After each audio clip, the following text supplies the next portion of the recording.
What would you do if your brand new lake mansion was invaded by over 100 strangers because your HOA president decided your home was community property?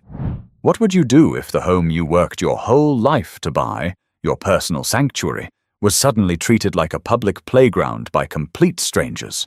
That's exactly what happened to Amarian Leclerc, and it all began the moment he thought he had finally secured peace. Amarian was 50 years old when he closed on the kind of property that most people only see in magazines. After decades of long nights in the tech world, endless flights, and years of pressure that left him feeling like he lived out of a suitcase, he wanted one thing: stillness. He found it in a sprawling mansion on Lake Norman in North Carolina's Piedmont region. The house itself wasn't just large, it was intentional.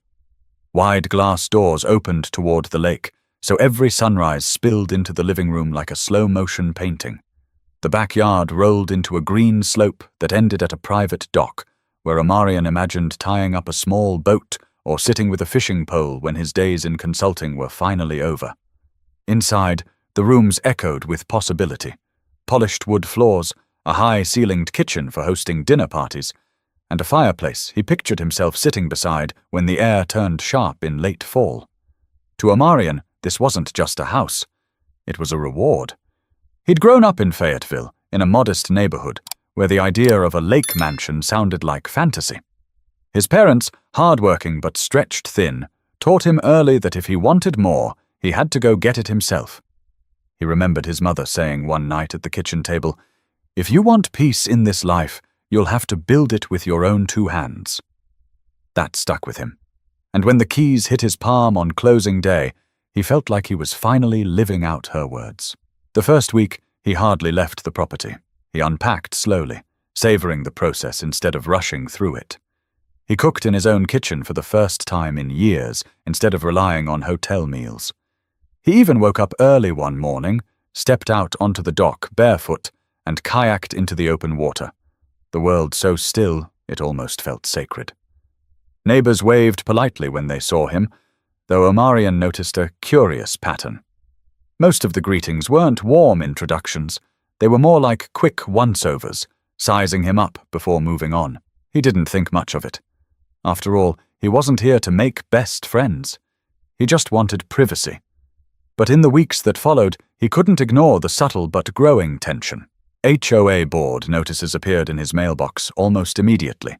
Reminders about lawn maintenance, suggestions about what colors his deck chairs should be, even a warning about his choice of fencing.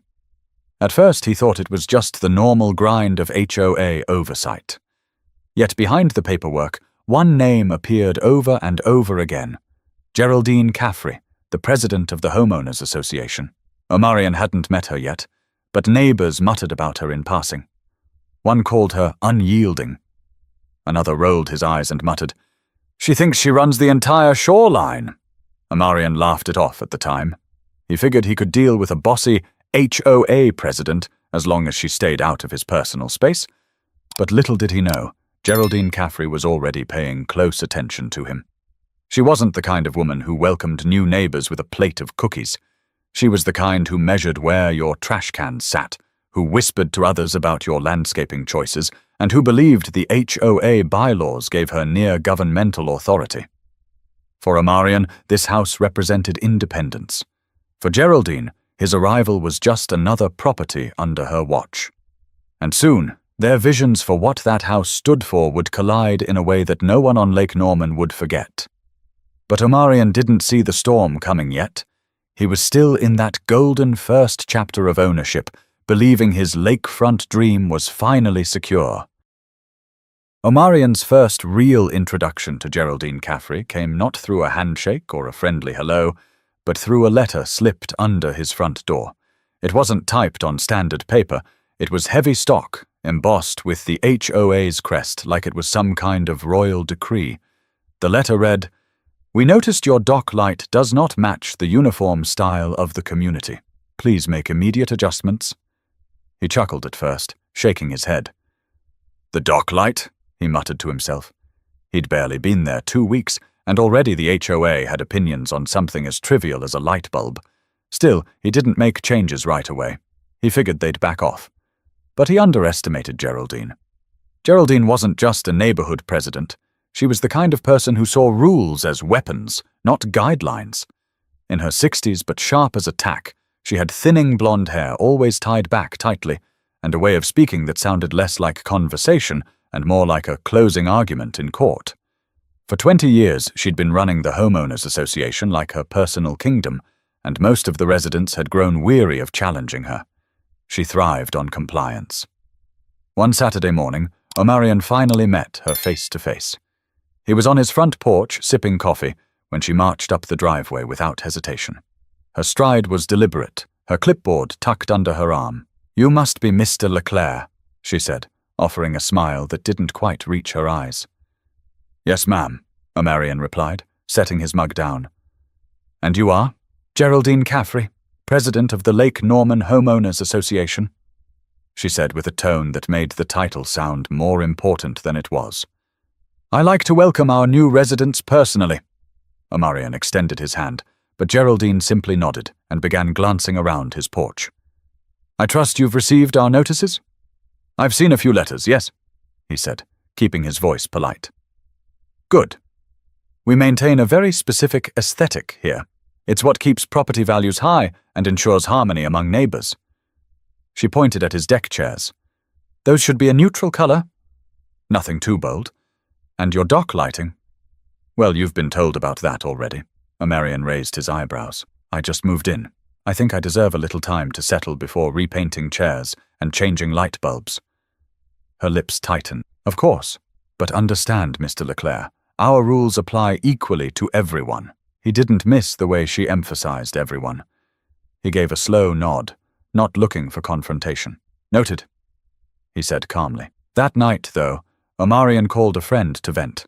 "Man, I thought I left micromanagement behind when I left corporate life," he laughed into the phone. "Now I've got this woman walking around like she owns the shoreline." His friend chuckled. "HOS, brother.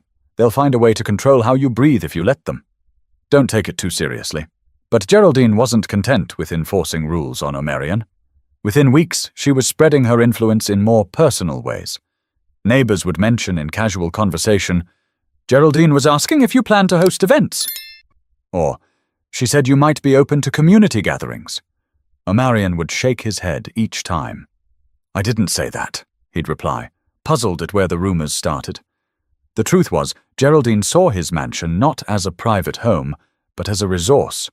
A jewel she could leverage to elevate her status and give the HOA more prestige. In her mind, Omarion's property wasn't just his. It was, in some twisted way, part of her domain. One evening, Omarion ran into a couple at the local grocery store who lived 3 doors down. They struck up a light chat, but the wife leaned in conspiratorially and asked, "So are you really letting the HOA host a big party at your place this summer?" Geraldine mentioned it.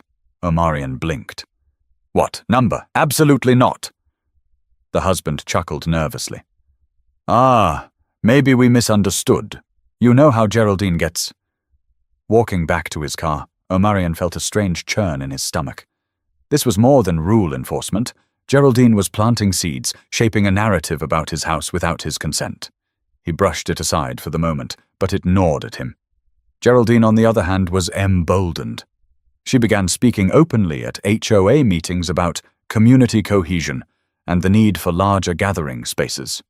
Some residents pushed back lightly, but her authority was rarely questioned.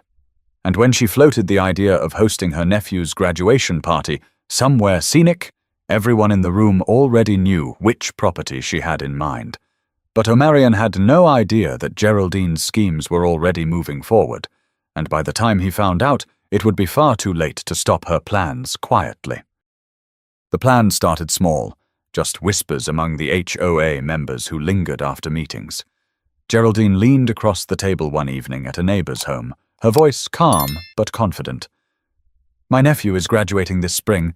It's a big moment for our family," she began, stirring sugar into her tea.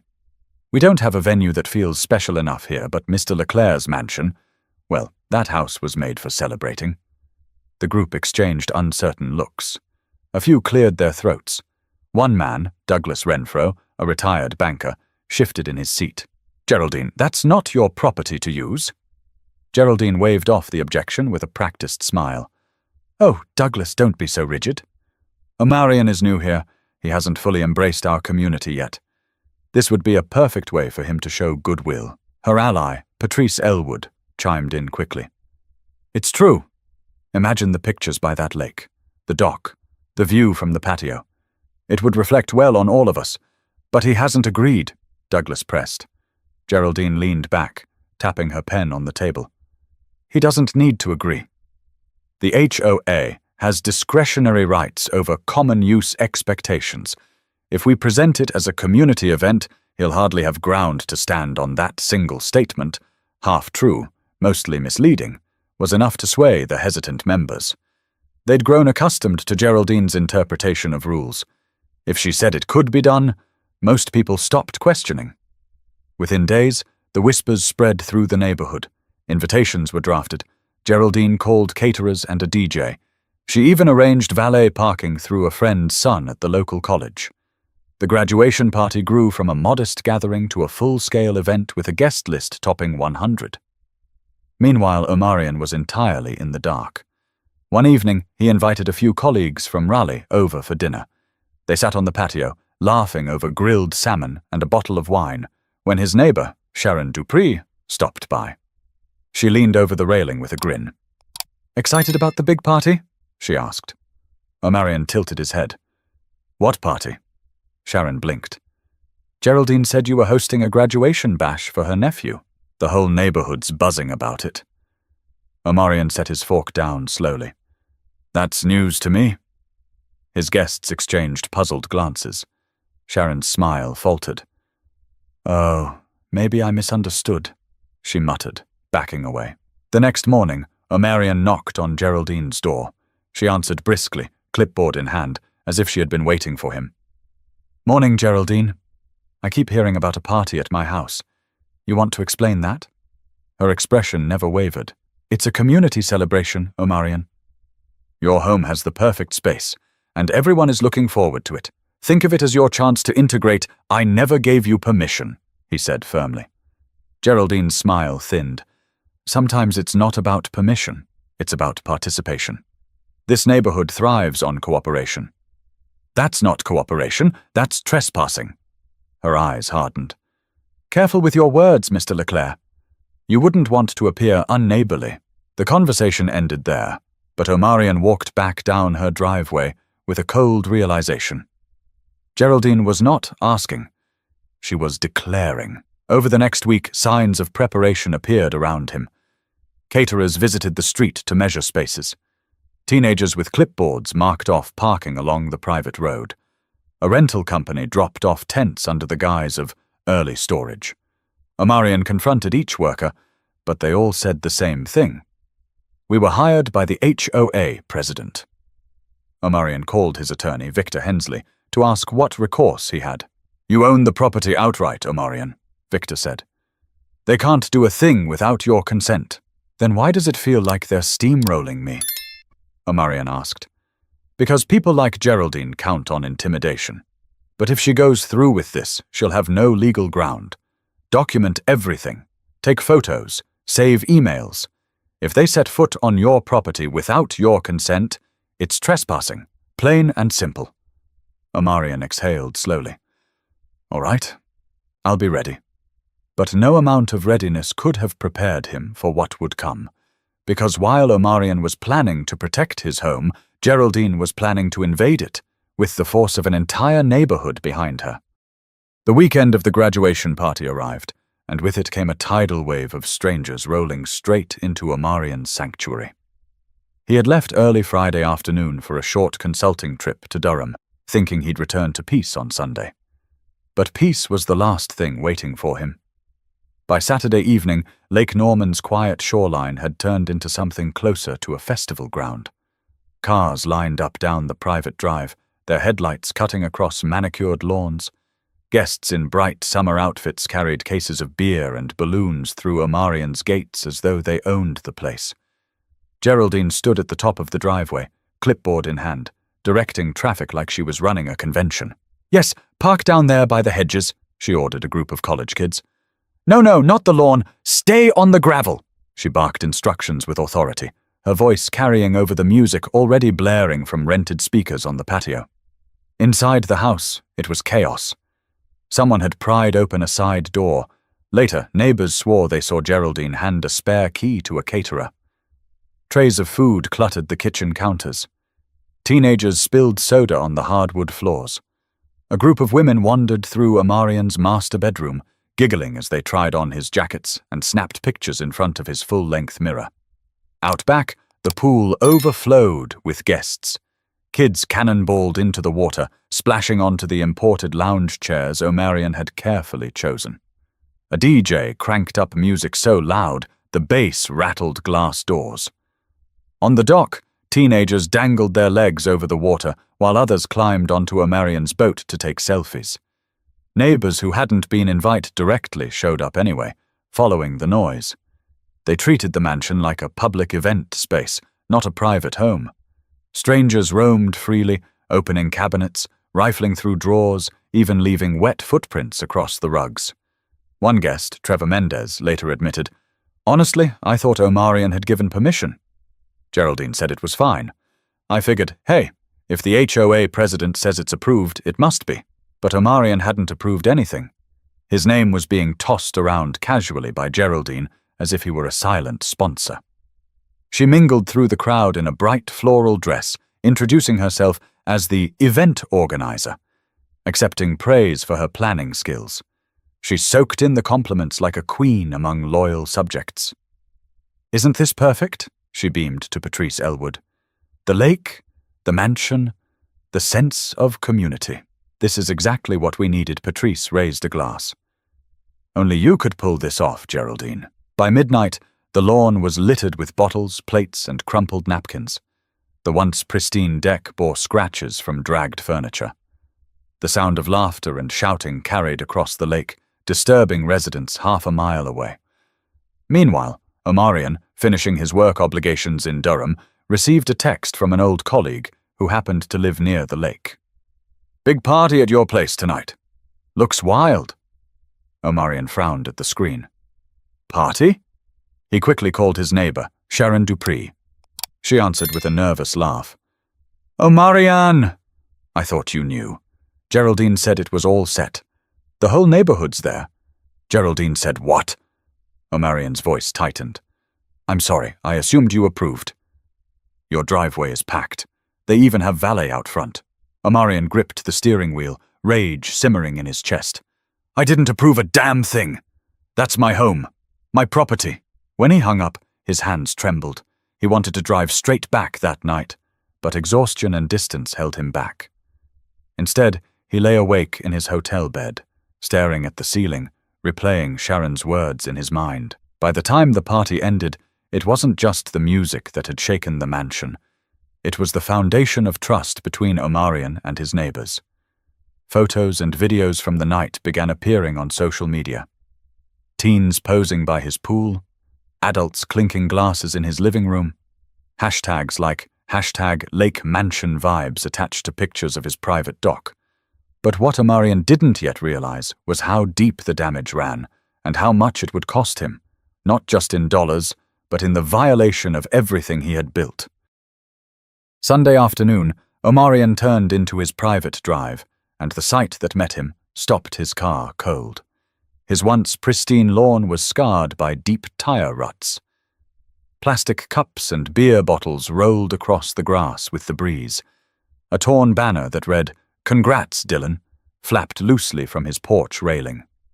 For a moment, he sat in silence behind the wheel, jaw tightening as the full scope of it came into view. Stepping out of his car, the air smelled of stale alcohol and chlorine. He walked toward his front door, crunching broken glass beneath his shoes. The welcome mat was soaked with something sticky, and cigarette butts were ground into the wooden planks. He unlocked the door and pushed it open, only to freeze in disbelief. His living room looked like the aftermath of a college frat party. Furniture was overturned. A sofa cushion lay ripped open, stuffing spilling out like feathers. Someone had left greasy fingerprints on his glass coffee table. A half-eaten plate of barbecue sat abandoned on the rug, leaving a stain that would never completely come out. Omarion? It was his neighbor, Sharon, standing sheepishly at the edge of the driveway. You're back already? He turned to her, anger simmering beneath his calm tone. What happened here? She wrung her hands. Geraldine, she said it was all cleared with you. Everyone thought you knew. I didn't realize you hadn't agreed until I heard you last night. Omarion gestured toward his ruined home. This looks cleared to you? Sharon swallowed hard. I'm so sorry. I should have called you earlier, but you know how Geraldine is. When she says something, people just believe it. He didn't answer. Instead, he walked deeper into the house. His imported rugs, thousands of dollars each, were ruined with stains. In the kitchen, cabinet doors hung open, chips and dip crusted onto the counters. Wine bottles leaned empty in the sink, corks scattered like confetti. Upstairs, his master bedroom told an even more infuriating story. Shoes on the duvet, lipstick smeared across the bathroom mirror. His closet door left wide open, with hangers swinging where jackets once hung neatly. By the time he reached the dock, his fury had solidified into something heavier. Wooden boards were cracked from where teenagers had jumped recklessly. The rail on one side hung loose, screws yanked out. His boat's cover was half torn, water pooled on the seats. It was no longer the serene retreat he had envisioned. It looked like a public beach after a holiday weekend. That evening, Omarion sat at his kitchen table with his phone in hand. His first call was to Geraldine. She answered with the same briskness she always carried. Mr. Leclerc, I was just about to follow up about the event. Tremendous success, wouldn't you say? Omarion gripped the phone tighter. You broke into my house. You trashed my property. You had no right. Oh, now don't exaggerate, she said smoothly. No one broke in. We had access for the sake of community needs. Besides, you should be proud. Everyone had a wonderful time. Your home brought people together. Brought people together? His voice rose. My furniture is ruined, my dock is destroyed, and strangers were wearing my clothes. That's not community. That's trespassing. Geraldine's tone cooled. Careful, Omarion. Words like that carry weight. The HOA has broad discretion over community use. You wouldn't want to be seen as combative so soon after moving in. Combative, he repeated, disbelief dripping from the word. You violated my home. Do you have any idea how much damage was done? There was a pause. Repairs can always be made, she replied, dismissive. But your attitude right now, that will leave an impression. If you want to fit in here, you should consider how you address your neighbors. Omarion hung up before he said something he'd regret. He sat in silence for a long moment, his heart pounding, until he finally called his attorney, Victor. Victor, it happened, he said flatly. She used my house. Over 100 people. Damages everywhere. Document it, Victor instructed. Every stain, every crack, every scratch. Photos, video, the works. And don't let her intimidate you. She has no legal right to do what she did. Omarion grabbed his camera and started snapping pictures. Each flash captured another violation. The ruined sofa, the shattered lamp, the gouges in his dock. Every click felt like ammunition. He wasn't just documenting damage. He was building a case. As night fell, he sat in his living room surrounded by the wreckage, the smell of spilled beer lingering in the air. He had come here seeking peace, and instead he found himself staring at the remnants of a party he never agreed to host.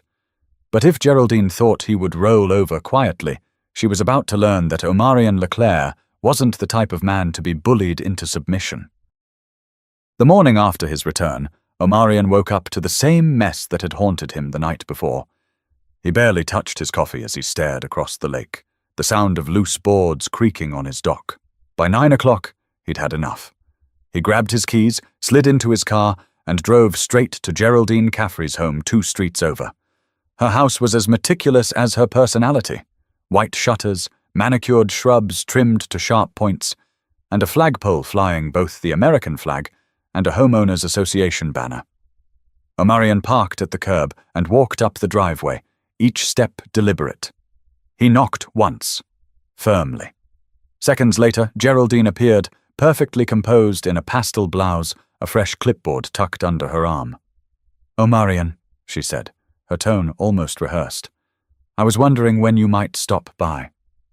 "Come in." He didn't step inside. Instead, he stood tall in the doorway. "We need to talk." Right now, her smile thinned, but she motioned toward the porch. "Very well. Let's discuss it here. Why did you do it?" he asked directly. "Why did you take over my home without permission?" Geraldine tilted her head slightly, as if amused by his bluntness. "Oh, come now." It wasn't an invasion. It was a celebration, a community event. Everyone loved it. "Your property was the perfect backdrop." "My property is not a backdrop," he shot back. "It's my home. You had no right." She sighed, her tone dripping with condescension. "You're new here, Omarion. You don't yet understand how things work in Lake Norman Estates. The HOA makes decisions for the good of everyone. Sometimes individuals need to make small sacrifices for the greater community." "That wasn't a small sacrifice," he said, his voice rising. "You broke things. You let strangers walk through my bedroom. My dock is damaged. My clothes were touched. That's not community spirit. That's trespassing." Geraldine stiffened.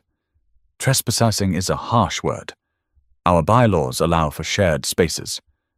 "Shared spaces?" Omarion cut her off. "Geraldine, my house isn't a park. It's not a clubhouse. It's not owned by the HOA. I bought it. With my money. You don't get to rewrite property law because it suits your ego." Her expression flickered, but she recovered quickly. "If you want to live here peacefully, you'd be wise not to escalate things. Lawsuits, conflicts, they make for an uncomfortable neighborhood."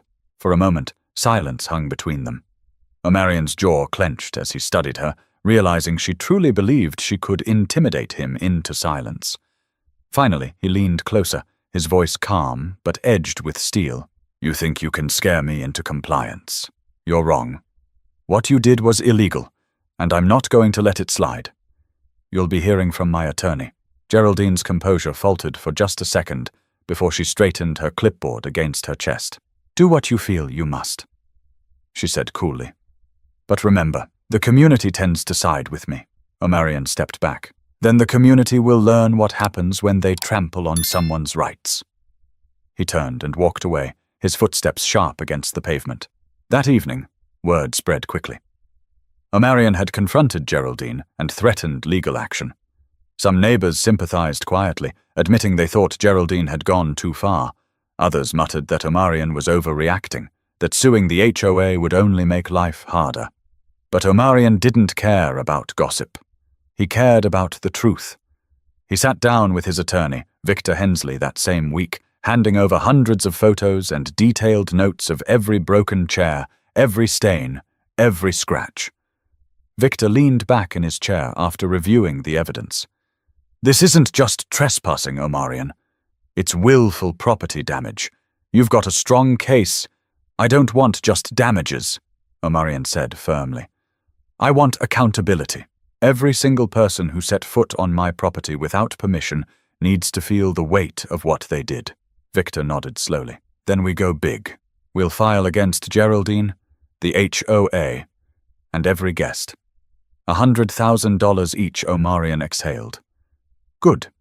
Let them see what entitlement costs." But while Omarion prepared for battle with legal precision, Geraldine was already rallying her allies, convinced she could talk her way out of anything once the spotlight turned on her. The official filing hit the courthouse in Mooresville on a Tuesday morning.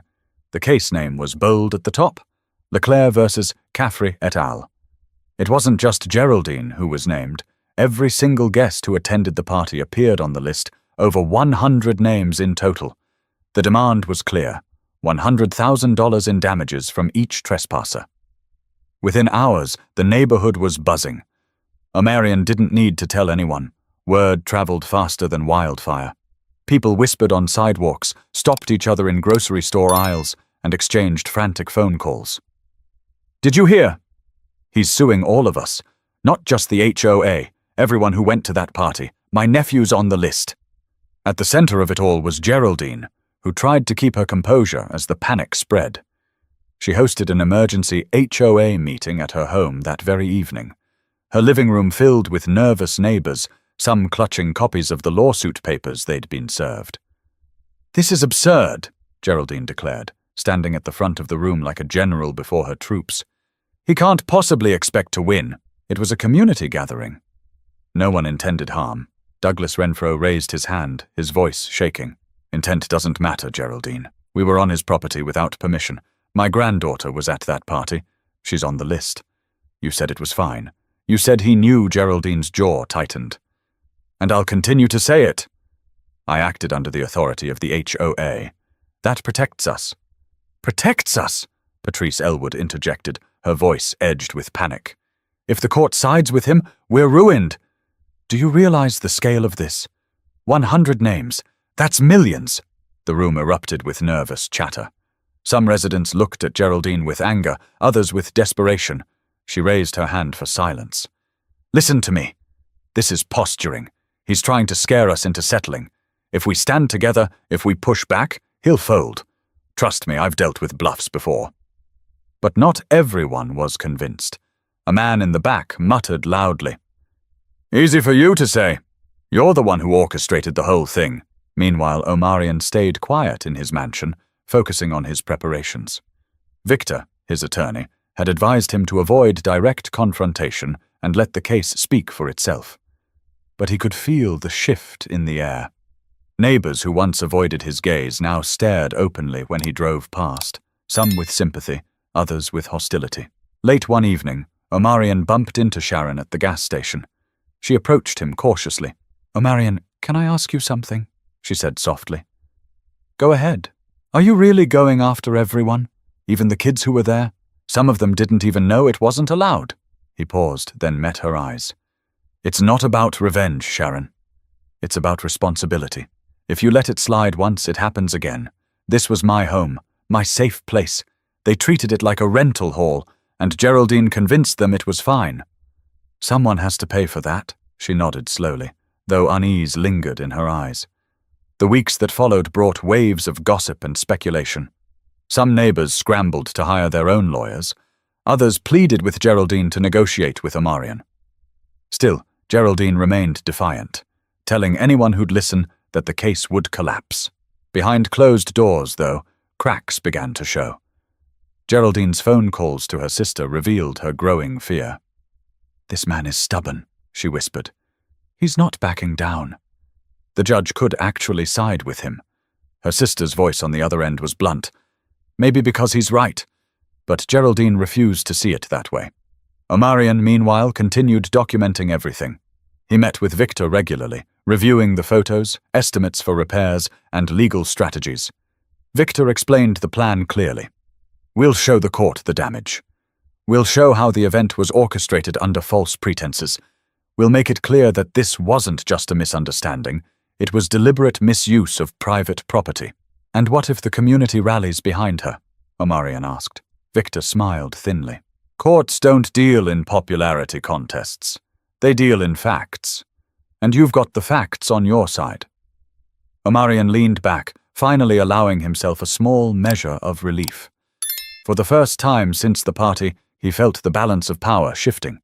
But as the first hearing approached, Geraldine was preparing to twist the narrative, convinced she could charm the courtroom just as she had charmed her neighbors for decades.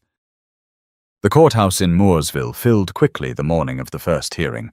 Neighbors who weren't even named in the lawsuit showed up just to watch, whispering in the gallery as Omarion and Geraldine faced each other across the room for the first time since their confrontation on her porch.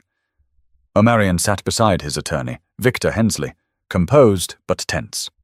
He wore a navy suit, crisp and deliberate, his hands folded in his lap.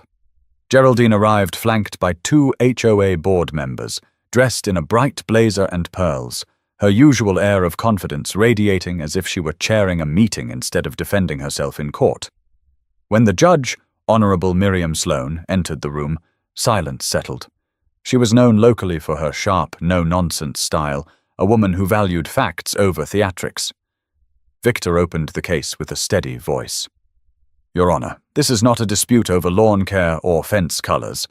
This is a matter of a private home invaded by over 100 individuals under the direction of Ms. Geraldine Caffrey. We will show evidence, photos, videos, witness statements, that this was not only unauthorized, but destructive. He laid out photographs of the trashed living room, the stained rugs, the broken dock. One by one, the images passed to the judge, and murmurs rippled through the gallery. Geraldine's attorney, Richard Pendry, stood confidently when it was their turn. "Your Honor, let's not inflate this into something it wasn't. This was a community celebration, a harmless gathering. My client did not act with malice, nor did any attendee. At worst, it was a misunderstanding." Judge Sloan raised an eyebrow.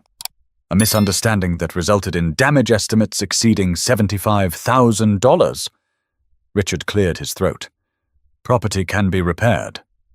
Relationships, however, should not be destroyed over technicalities." Omarion clenched his jaw but remained silent. He let Victor do the talking. Then came witness testimonies. Sharon Dupree, visibly nervous, stepped up to the stand. She glanced at Omarion before speaking. I thought he knew about the party. Geraldine told us it was approved. When I realized he hadn't, I called him. I regret not calling sooner." Victor pressed gently. "So you confirm Geraldine stated it was authorized?" "Yes," Sharon whispered. "She said it was cleared." Next was Douglas Renfro. Unlike Sharon, he was furious. He adjusted his glasses, glaring toward Geraldine as he spoke. "I questioned her that night. I told her it wasn't right. She said the HOA had the authority. That's the only reason people went along with it. We trusted her word." The blow landed hard. Geraldine shifted uncomfortably in her seat, scribbling notes on her clipboard that now looked more like a shield than a tool. Finally, Omarion himself took the stand. His voice was steady, but carried an undercurrent of hurt. "I bought that house to find peace. I came home to find it trashed, my privacy violated, my belongings handled by people I'd never met. This wasn't a misunderstanding. It was a decision. A decision that told me my ownership meant nothing to them." The courtroom was silent when he finished. When it was Geraldine's turn, she rose gracefully, her voice honeyed. "Your Honor, I only did what I thought would benefit the community. Mr. Leclerc is new. I believed hosting the event at his property would help him integrate, make him feel welcome." Judge Sloan leaned forward. "Did Mr. Leclerc ever give you permission to use his home?" Geraldine hesitated, the pause stretching long enough to betray her. "Not explicitly." "Not explicitly?" the judge repeated. "Or not at all?" Geraldine swallowed. "Not at all," she admitted quietly. That was the breaking point. Victor seized the moment. "Your Honor, there it is. She admits she never had consent. Everything else is noise." The ruling came swiftly. Judge Sloan's tone was decisive. "This court finds that the defendants trespassed on Mr. Leclerc's property without authorization. Damages are to be awarded. Liability rests both with Ms. Caffrey for orchestrating the event and with each individual attendee who participated." The room erupted. Gasps, whispers, even a few audible groans from those listed in the suit. Geraldine sat frozen, her practiced smile gone, her clipboard slipping from her grasp. Omarion felt a surge of vindication wash over him. For the first time since the nightmare began, justice wasn't an abstract hope. It was real, carved into the record. But while the judgment gave Omarion victory, the aftermath was about to tear the community apart in ways no one had anticipated. The judgment spread through Lake Norman Estates faster than any rumor Geraldine had ever spun. Within days, every resident named in the suit received notice of financial liability. The number was staggering, $100,000 each. Some households had more than one family member on the list, multiplying the damage. The once proud neighborhood suddenly looked less like a lakeside retreat and more like a battlefield. On morning walks, Omarion noticed the difference immediately. The cheerful waves and forced smiles had vanished. Now, residents whispered behind closed doors, curtains shifted as he drove past, and children who once rode bikes down the cul-de-sac were called inside early. One evening, Sharon knocked on his door, looking worn and defeated. "They're furious, Omarion. Some of them are blaming you more than Geraldine." He sighed, motioning for her to sit. "I didn't break into my own home, Sharon. I didn't host 100 strangers. They need to stop blaming the man who stood up for himself." "I know," she said softly, staring down at her hands. But people are scared. They can't afford these settlements. Some are talking about selling their homes. Omarion leaned forward, his voice steady. Maybe that fear will teach them something about respect. You don't trample on someone else's rights and expect no consequences. Meanwhile, Geraldine's reign over the HOA began to crumble. Board members who once deferred to her now avoided her calls. At an emergency meeting, Douglas Renfro slammed his fist on the table. You lied to us, Geraldine! You dragged us into this mess. You ruined people's lives. Her composure cracked. I was acting in the community's best interest. No, Douglas shot back, his voice sharp. You were acting in your own interest. And now the community is paying for it. A vote was called that very night, and for the first time in 2 decades, Geraldine Caffrey was removed as president of the HOA. She stormed out of the meeting, clipboard clutched against her chest, but the air of authority she once carried was gone. Neighbors whispered that she might even lose her own home under the weight of legal costs. The fallout rippled further. Local news stations picked up the story, framing it as a cautionary tale of HOA overreach and homeowner rights. Headlines read, Lake Mansion Trespass Sparks $10 million lawsuit, and homeowner wins landmark case against HOA president. Strangers began sending Omarion letters, some congratulating him, others sharing their own horror stories of overbearing HOAs. One note from a man in Arizona read, Thank you for standing up. Most of us just give in. You gave people like me hope. Despite the victory, the atmosphere around the neighborhood remained tense. Families feuded quietly behind closed doors. Former friends avoided one another, pointing fingers over who was more responsible for the fiasco. A few households packed up and left entirely, unable to face both the financial burden and the social fracture. For Omarion, the satisfaction of justice was tempered by the cost. He walked his property often, noting the scars that still lingered, the scratches on the deck, the stains on the rugs, the dock that would never quite look the same even after repairs. Each mark was a reminder of the night his home had been violated. One afternoon, he sat on the rebuilt dock with Victor, his attorney. I won, but it doesn't feel like winning, Omarion admitted. Victor nodded. That's because this wasn't about money for you. It was about principle. And principles don't always come with easy endings. Omarion stared out across the lake, the water glinting in the afternoon sun. Maybe so, but if one person thinks twice before pulling something like this again, then it was worth it. The HOA never fully recovered. New leadership struggled to rebuild trust, but the fractures remained.